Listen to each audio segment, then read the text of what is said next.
In the Gemara Masechet Pesachim, page 113a, Rav says to his son Chia, don't drink drugs, meaning don't do drugs. And Rashi explains, because once you start, you'll have a need to continue, meaning you'll become addicted. And your heart will get out of control, and you'll even throw away money for it. And once the money runs out, it will lead you to steal and other bad decisions. So we already see that almost 2,000 years ago, about 1,700 years ago, Chazal already was very familiar with what drugs were and drug addiction. The Rashbam, which was the grandson of Rashi, gave an additional pirush on it, which will throw us a curveball. In today's world, many people use the excuse of marijuana having medicinal benefits. So people that have Parkinson's, bar minan, or cancer, this is one of the things that helps them deal with life. Rightly so. Problem is not with them. Problem is not with someone that has Parkinson's or cancer. The problem is with the guy that has a backache because he slept the wrong way, but all of a sudden he's going to smoke weed for the next 6 years. The problem is with the guy that doesn't feel like doing anything, but he tells his family he's depressed, so now he's going to smoke weed to cheer him up.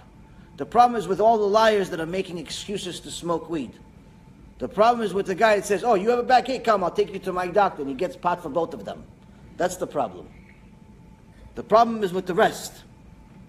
The problem is not with the fact that marijuana is legal.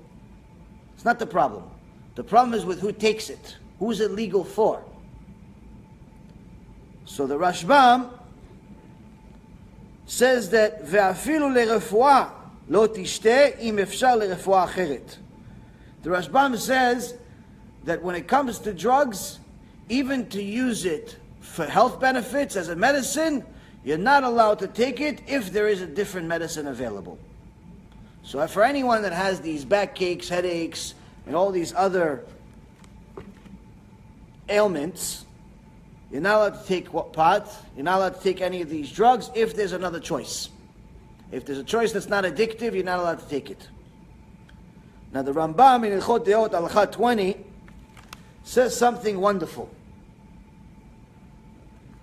And I'll read it to you directly from the book, so you know I'm not making it up or anything. That's why I bring all these books in case somebody has questions.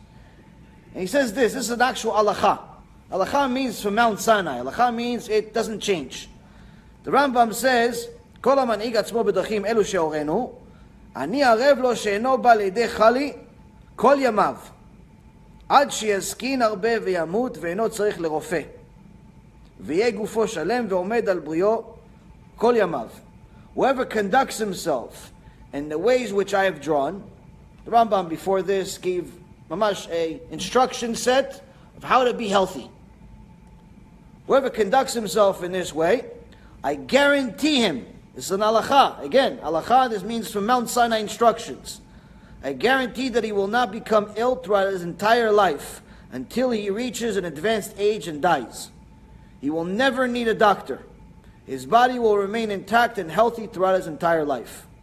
One may rely on this guarantee unless his body was impaired from birth, and he was accustomed to one of the harmful habits from birth, or should there be a plague or a drought in the world. Meaning there are certain exceptions to the rule, but anyone that follows this advice that the Rambam put in Mishneh Torah is guaranteed to be healthy his entire life.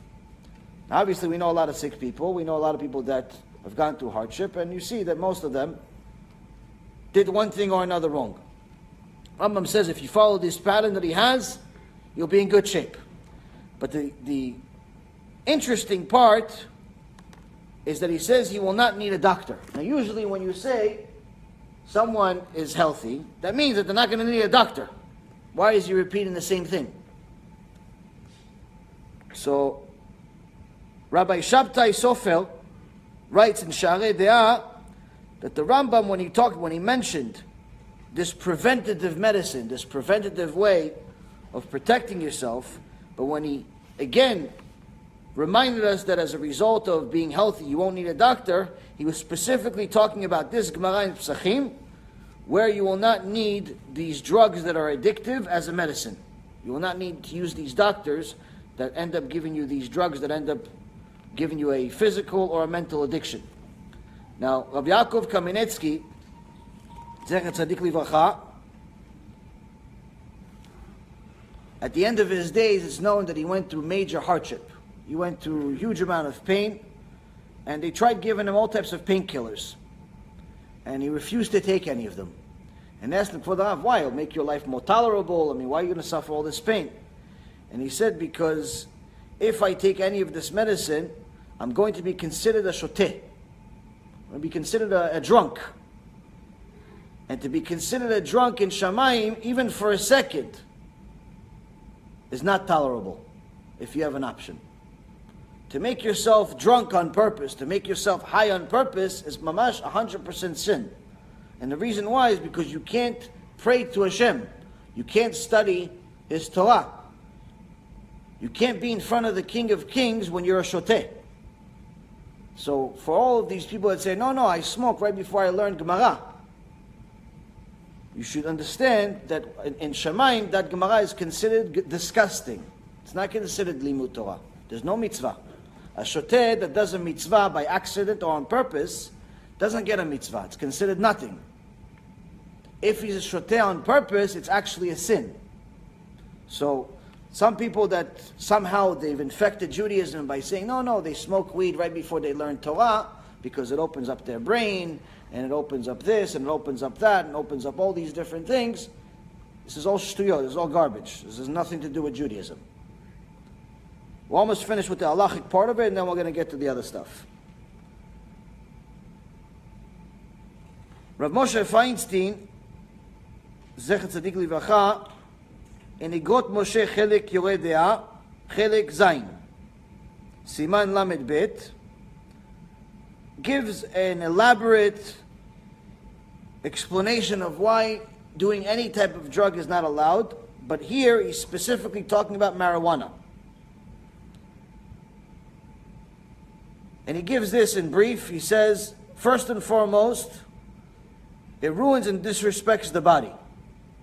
And even if it doesn't harm healthy people, what makes it worse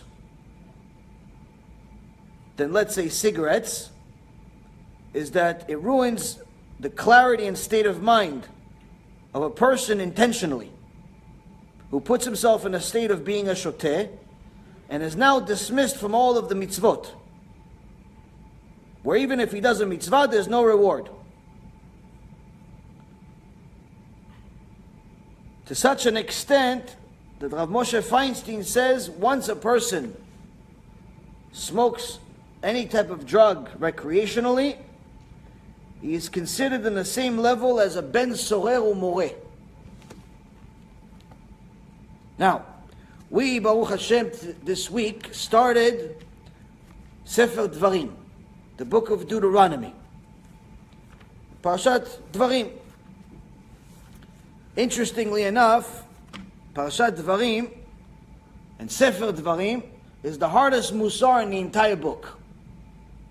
You want to do tshuva? Read Sefer Dvarim. Read the whole Sefer Dvarim once, 2, 3 times. By the third time, you're tzaddik gamur. You understand what it says? You understand what Moshe Rabbeinu did in the last several weeks of his life? You understand what he says? You do tshuva 100%. Only a crazy person doesn't do tshuva after he understands what he says. If you don't understand, you don't do tshuva. A lot of people read Torah, they don't understand. They make the sounds, like I did most of my life. I know how to make the sounds of the letters, but I don't understand the holy language. So I just said, yeah, chatanu, avinu, everybody can say that. What does it mean, chatanu, avinu, pashanu? Requires Rashi, requires Rambam, requires Onkelos, requires Pirushim. Once you understand what it means, at the end of every parasha, I said, myself, I have a problem. I have a problem. This is parasha. I'm not following what it says. So, Sefer Dvarim starts with Ele HaDvarim Asher Diber Moshe El Kol Yisrael Be'ever HaYarden. These are the words Moses spoke to all of Israel on the other side of the Jordan. This is right before Mamash, this is the last few weeks of his life. And each parasha gives it to them on the head. One over the other, one parasha is over the other.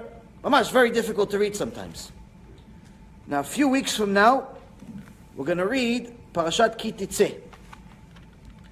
In Parashat Ki Titzeh, chapter 10, verse 18, it says, Yeh leish ben sorer umoreh, eneno shomea bekol avihu bekol imo, v'yisru oto v'lo yishma aleim. It says, if a man will have a rebellious son, who does not hearken the voice of his father, or the voice of his mother, and they discipline him, and he still doesn't listen to them, they bring him to the elders of the city, and the elders of the city see that he doesn't listen because he's a drunk, he's a glutton. They kill him. With what death? Stoning. Sounds interesting, sounds similar. Rav Moshe Feinstein says it's the same thing.